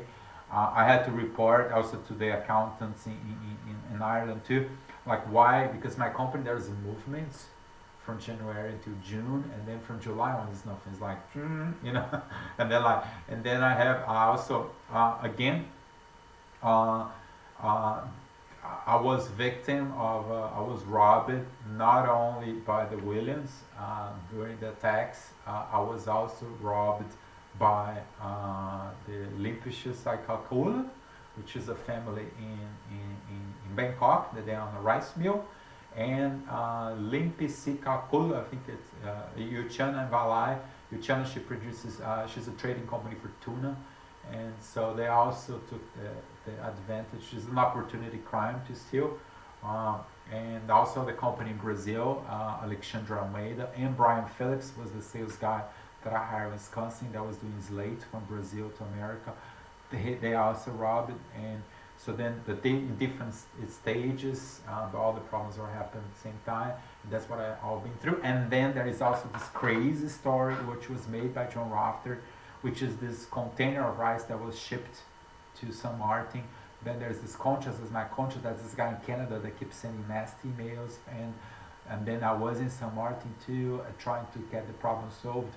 I was even, because that's the problem. I was attacked, then there was the looting, okay, which is, the looting is the Williams, Valai, Yuchana, and Alexandre and Brian, that they looted in my company. They took all my business. I was like robbed. And that was the main and then I was trying to rebuild my whole thing and doing the reports and reporting this to the authorities, meetings with attorneys, and it's all over the world. And I had a shipment to Togo that was also went crazy. Because I had clients from Africa that they were calling, and then all this land and the defamation, the whole thing. And then I trying to recover. There is the next opportunists. So I was robbed even more. So then I have the San Martin people. They even robbed. They took more advantage. It was a supermarket in San Martin. They have all the containers in their warehouse, and they just did not pay. I couldn't believe. And then they didn't pay. I had this rice in this inventory there for 1 year. That was one. And there was another one, which is a guy from Portugal. That's like, oh my God, it's always the same thing. They chat. I don't know what's going on the internet. Everybody's chatting to each other on the internet. It's a mess. So this guy from Portugal, with these guys from Brazil, the new supplier from this, because with all the mess, I start 2019 with about 2-3 million contract for rice for my classic products, the American Cowboy, the Royal Grain, which is all trademarked and everything. And then I have these orders to ship from Portugal. I receive a letter of credit, and then that was another thing that happened. I received a letter of credit, and it's in my name on the about $100,000, and then it's like, and it's in London, and then it's like I just had the paperwork. The banker in London tells me that my company in Ireland was dissolved. That's when my company is being audited, and the whole thing is like, what is this? It's all this savagery. It's like, what is this? I came to a conclusion like, why did they open a company? Why, it's like a lot of whys. Like, what is the whole thing about, So this is like, look, this is all about it. This is just part of the document. This is like police stuff, evidences here is like of the registered letters that were sent. And it's just documents made in Brazil. This was one of the meetings, was in Wisconsin. They made this conference call, and that we're going to like nothing. And also, like, again, I do this business for several years. I have several cases. That's something that I cannot have. And I'm the same company, the same person, the same address, the same for several years. I have my trademarks. I do not. So my cases, they start, and they end. The end can be happy or not, I don't care, but there is an end. I just don't leave things away, and I keep it, as John Rafter was telling people over the internet, that I just grab money from people and I just run out. So I have this case that they close. So even on part of the documentation, there are cases of people that they weren't involved, that they tried to do business through me and stuff. They are arrested. It's in jail. Again, this international stuff is very serious. It's very crazy because it's a very popular topic. It's everybody loves to talk about international when you travel, and then it's a popular thing to talk about, especially if you travel for work. And then it's a common small talk. It's like, oh, what is this rice? It's from India, it's from Brazil, it's from Argentina. You know, like you're eating it. It's different than the one. It's just a small talk. People talk about it, but to make it happen is very difficult. It's very difficult, and also there is a massive amount of bureaucracy and a massive amount of documents, and everything is very strict. A lot of times when I talk to my clients, I say it's the same when you travel.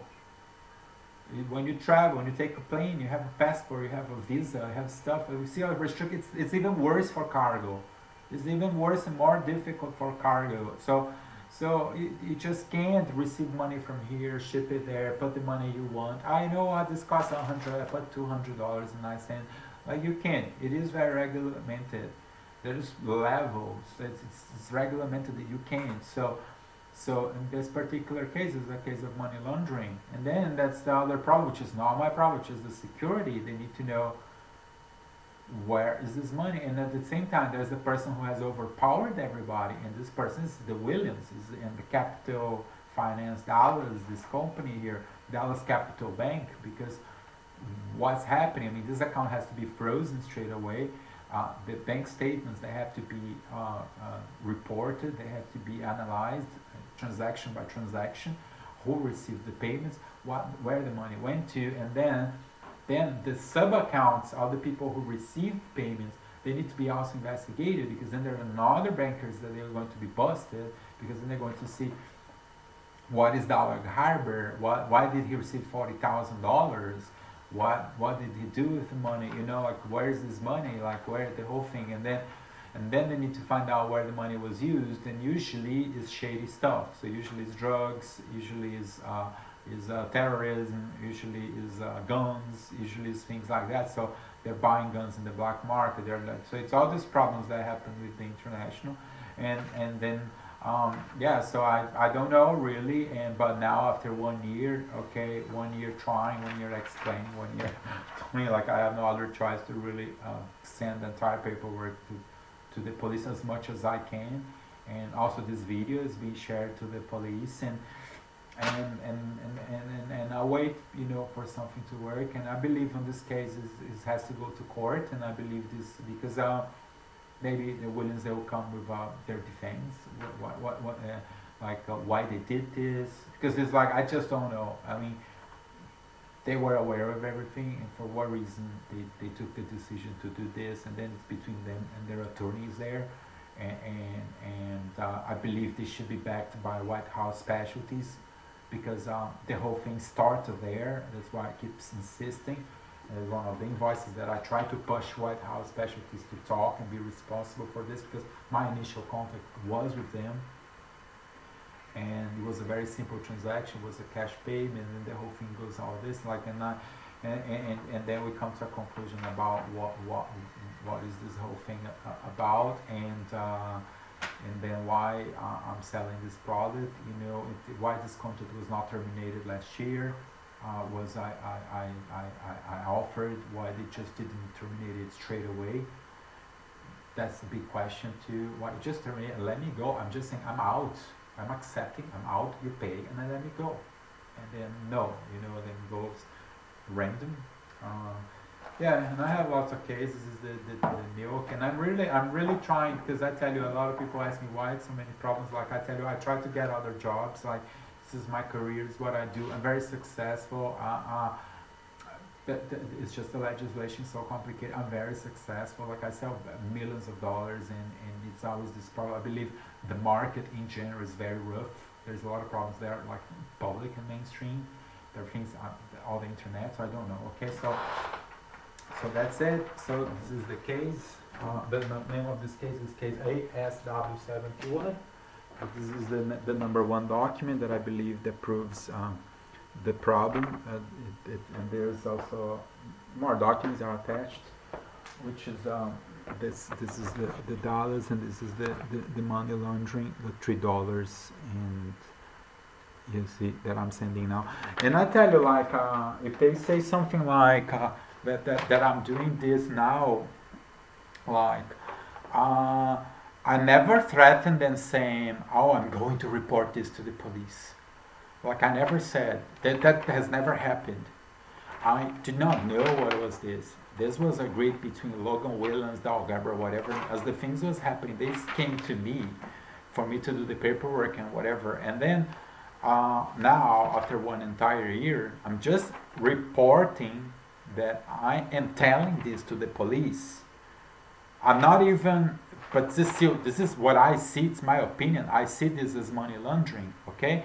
But at the same time, I don't know. I'm just sending this, and I'm reporting again a problem. I'm reporting I have $100,000 bill, which is this invoice that I keep sending for like 1 year to all the people involved in these companies, and they don't pay, they don't answer, they don't answer, and I keep sending the paperwork and the whole thing. And so I don't know. It's not that I'm fair. I'm just reporting, and I want the police to take action. In my particular case, what I see is I was robbed. I repeat, that's the crimes I have been victim of. I was robbed, assaulted, stolen, whatever different name. It's something that's mine, and somebody just took this whole thing without my consent. Okay, actually the opposite.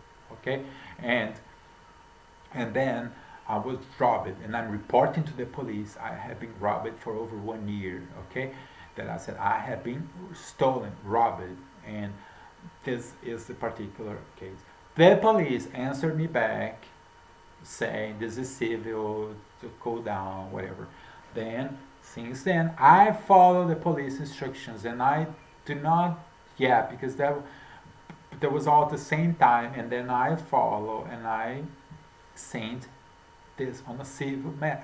Meeting attorneys, there is an attorney, her name is Jennifer. She was offered by the Chamber of Commerce in PLANO, Texas, which I was a member to, and then I'm the one who instructed Wisconsin to be a member to do the documents we need to do, and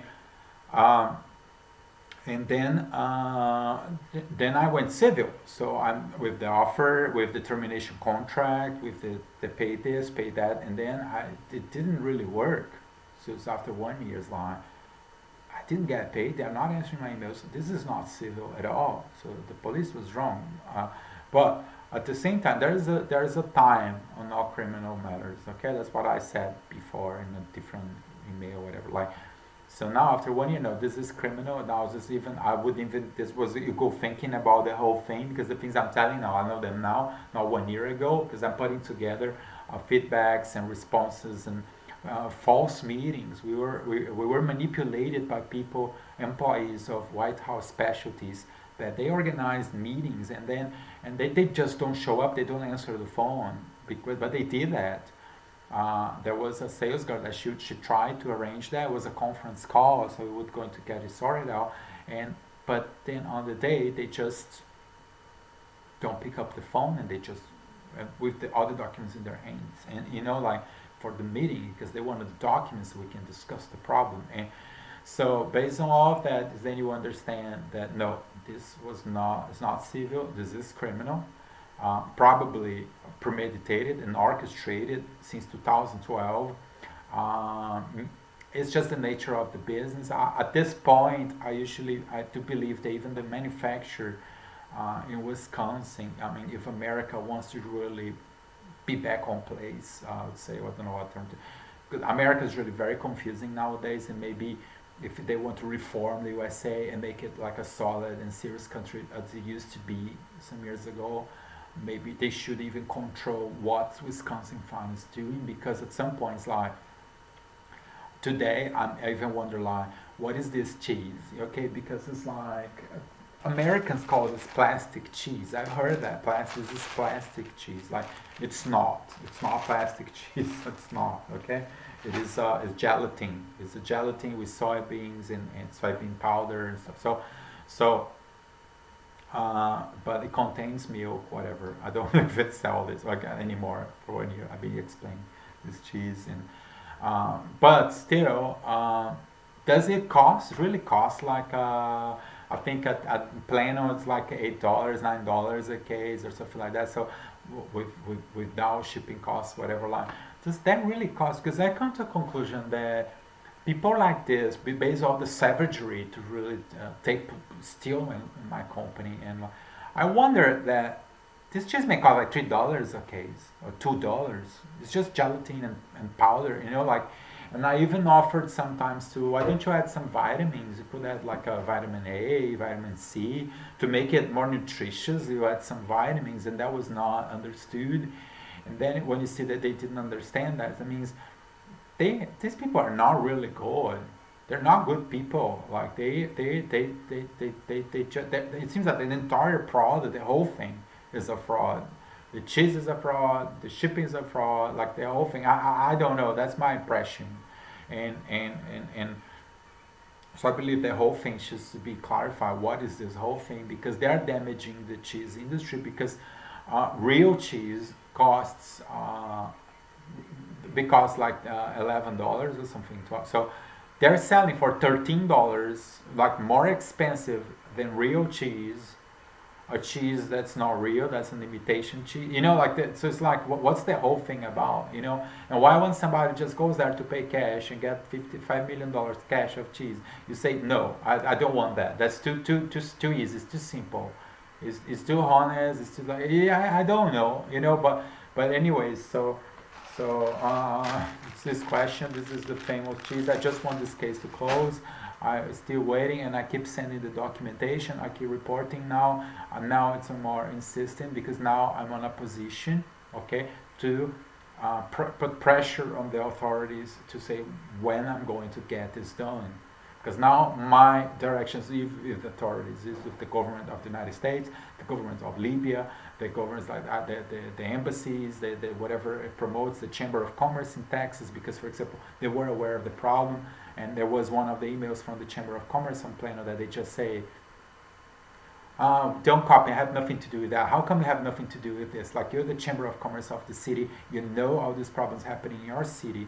I mean, you're not doing anything. I mean, you're the one who should even help the victim, which is me. And then everybody wants to stay away, but anyways, you have that's why you have police for, okay? And then, but the police was informed, and then they called me 3 weeks ago, but now they're quiet again, and so I don't know. So then we just need the case to be closed, and then finish the case. So I remove this cheese from my website. I remove this business from everything related to me. I do not talk about this. I put this in the dead. It's called the dead files, which you just put it somewhere. And I do not need to do this. This is also torture to me to be doing this. This is 6 years of my life. 6 years. It's like I've been to trade shows, I've been to phone calls. You know how many calls, how many people I spoke about this cheese, and I still get leads. I still receive leads every day of people asking me about this product. They want to buy this product from different countries, even from Libya too. And then I'm like, so this is torture. Then I'm here, again with these papers, and I'm still waiting, and no payment, no case closed. Nobody from the defense, they never really came with a solid proposal to solve this. Like, never. They're just this funny, call me on Monday, whatever, like, what is this? Okay, so anyways, so at this time I don't even know what to expect, but I keep, now is a proper, I'm just putting all the documentation together, and I'm waiting for the authorities to really do their due diligence, and which is, I don't see any other solution at this stage, which is just to bust the companies involved. My statements are also available, and I filed all my tax returns and everything, and they need to just put all the paperwork together and understand the number one is like what ABC Bank in New York City and Dallas Capital Bank in Dallas were doing, instructed by Jamie Williams, and with this letters of credit and the payments and all these millions of dollars, like what they were doing, what they would use of the end use. That was also very important, that it has to be investigated which companies receive or people receive this extra money. That's the key thing. It has to be investigated why this $50,000 were sent from Libya to Orlando or to Texas, like, or to Ireland maybe. Like, why? What was the signed agreement they had between them? Like, what money does this guy in Florida needed? Why did he need it like $20,000 so desperate? Like, for what reason they made all these schemes, you know, to get this cash? Maybe on a secret level, like what was the money used for? But then it's something that needs to be investigated, maybe on a personal level, like what does Jamie Williams do? What does Dallas Harbor do? You know, like you know, that the whole thing, they need to be investigated and find out what they do. You know, because I don't know. Maybe they're connected to this terrorist attack in London last week. I don't even know, because this money goes, and then from Florida he sent this money to England, and that this guy with his knife, that guy with his knife, for example, he was not. I don't see if he had a job or something, but how he had his income from where, you know, and maybe, you know, it's all these things that they do. Usually the money laundering. They use kind of, I don't know what name to give, but like satellite companies. So maybe Wisconsin Fund is like the first company where the money comes as a genuine cheese distributor that keep embezzling people everywhere. That's also another point. Maybe they're not related to the Whitehall Specialties, you know, maybe they take advantage that White Specialty being so difficult, or maybe White Specialties is difficult on purpose, because that way customers like me, we end up buying in Texas or Florida instead of direct.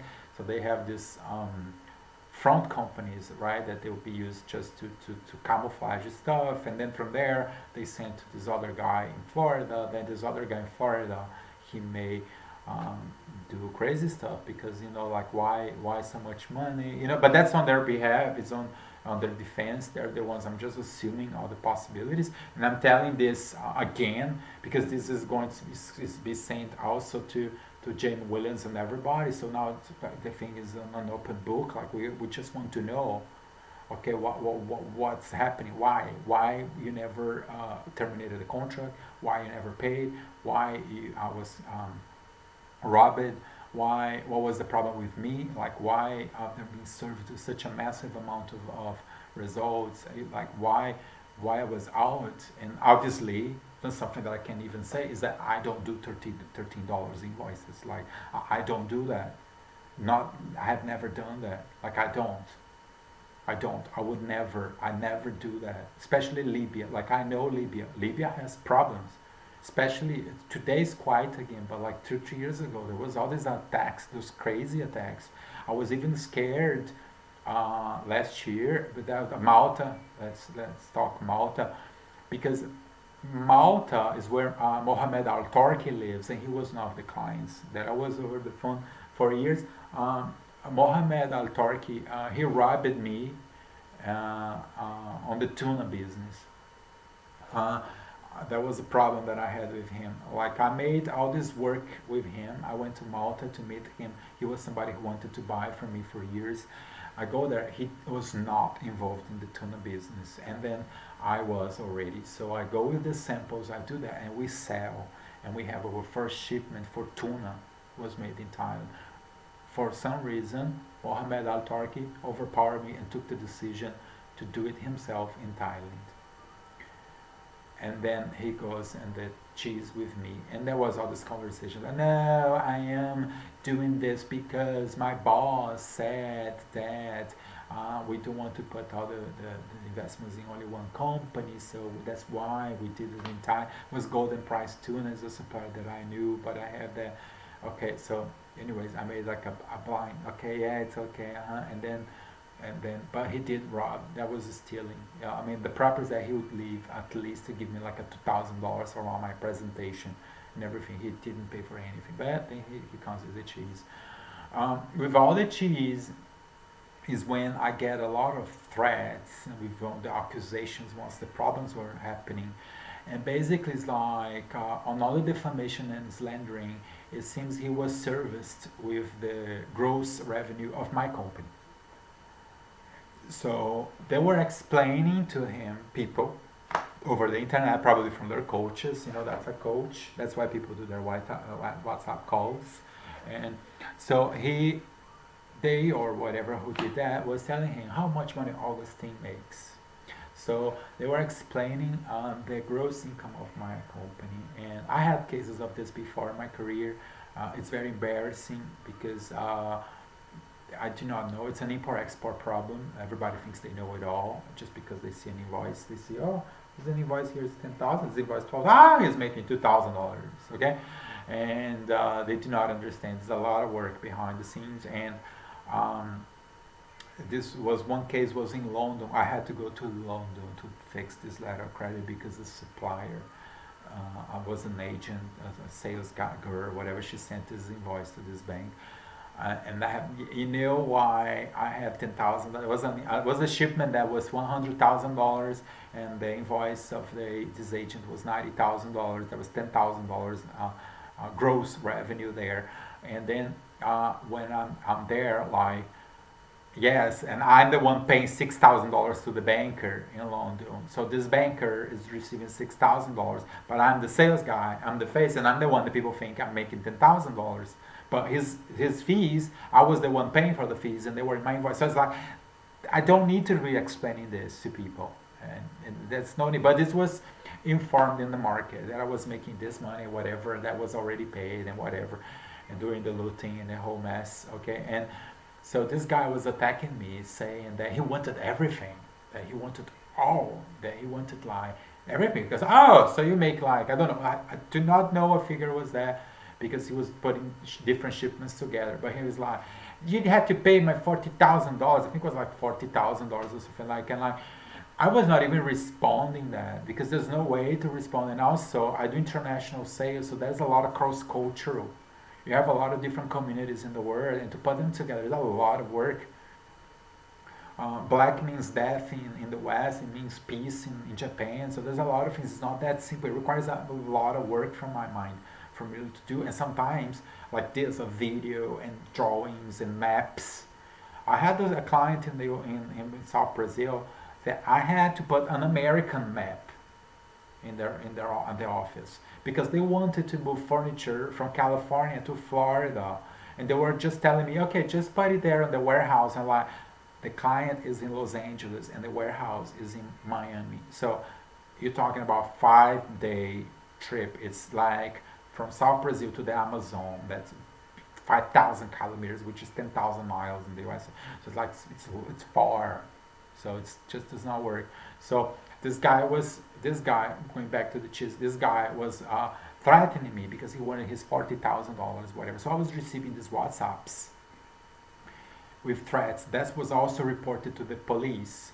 That I was scared because what is this guy in Malta? And that's why the Maltese police is involved also, because this guy lives in Malta and he was applying for like a permanent residence in Europe. And I was like, I don't know this guy, like I don't know. I was trying to do business, and he's very violent, he's very aggressive, he does not understand Western values. He's sending me these text messages.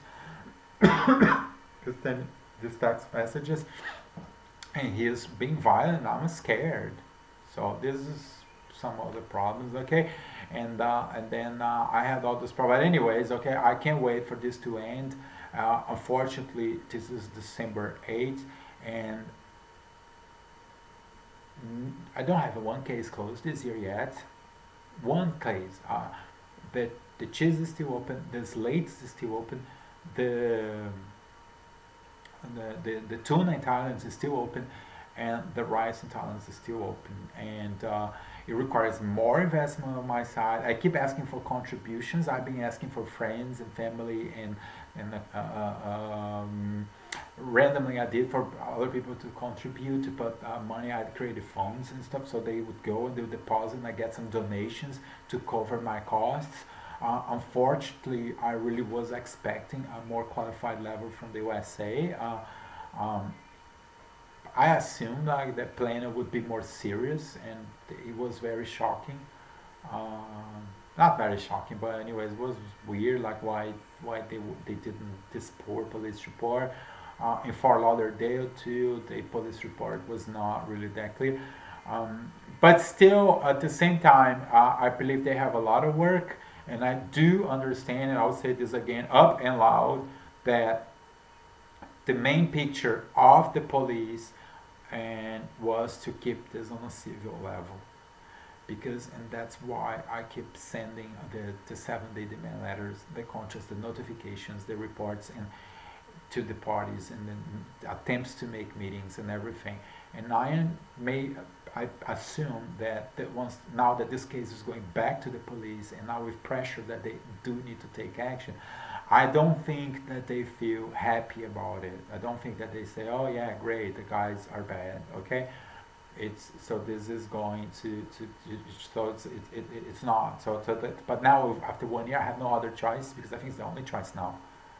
It's the only choice now. Okay, this is like 2-hour video explaining this problem, and I believe this will save me like 100 hours of my life, because at least this is registered. It's all there. So if somebody wants to listen again. If there's a part, you just go back and you listen again, take notes, and any questions, okay, just send me, and I keep informing.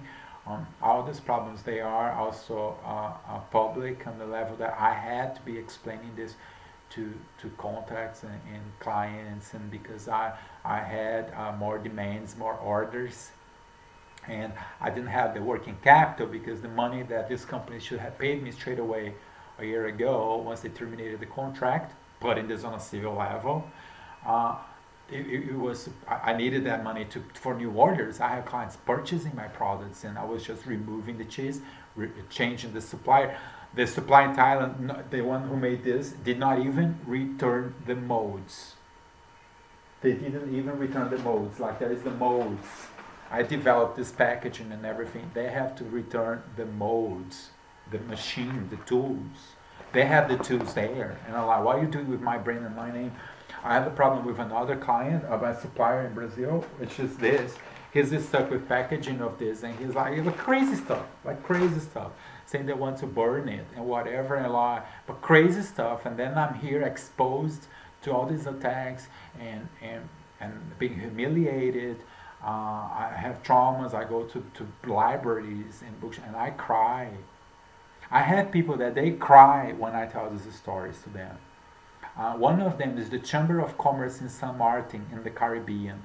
They cry when they know everything that happened. They're hopeless about the future of San Martin, this island in the Caribbean, once they saw my efforts to just sell simple 25 kilograms of rice. And now these responses that I got today, after this email I sent yesterday, the first responses, they are obnoxious. They're like totally unacceptable. So a lot of things, there's a lot of big like depression, because there's a lot of sadness in the whole world, which is another problem. Is because it's like, how come this the whole thing? Why? You know what? It's behind the email, the internet. You know what's behind. But anyways, it's almost 2 hours now.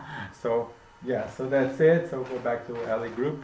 Okay, LEGroup, best price, Le Parfait. This was sent to Africa. Le Parfait is clients there in Togo, Sierra Leone. They speak French, and everything's on hold. That's part of all the working capital problems that were caused because of these problems. Okay, when I say it's late, it's the billiard pool companies. It's a chains of billiard pool tables in the USA that they committed similar problems. Similar problems. Okay. Okay, that's another case in the USA. It also has Texas. It's more Houston jurisdiction. It's a client there in Houston. But anyways, it's a lot of work, and this is all lawsuits. And I'll finish with another lawsuit, because I'm so smart now when it comes to the lawsuits. So this is another one. Invoices past due. It's another one. Invoices past due. This is me at the Florida. See, that's the Florida rice. This is what Dow wanted to buy. You see all those containers there? So that's one of my brands called the Florida rice, which is this pack here. So This is the one I was holding. This is the one that Dal maybe innocently wanted to buy, and I don't know who was overpowered by what, but evil took over the whole thing, and here we are talking problems. But the invoice is past due, because also with all these problems, I've been not on a professional, but a lot of other victims like me, they keep asking me, how do I do to collect my payments, how people pay, because a lot of these problems that I'm facing, they are from the 2000s, you know, how the market's being conducted, you know, how come everybody has access to the internet so easily, and you can blow up $1 million businesses, like having children taking the phone and calling their clients and things like that, you know. I speak English, I can talk to the whole world, and they would just forward a message on WhatsApp and an invoice and a document, and it's just on the cloud of the internet. All right, so I wish everybody, as a lot of my clients say, inshallah, these problems that get solved. I hope everything gets solved. Okay, so and other religions too. Okay, so I hope. Okunkrap, as they say in Bangkok. Okunkrap. All right. Cheers. 2 hours. Cheers.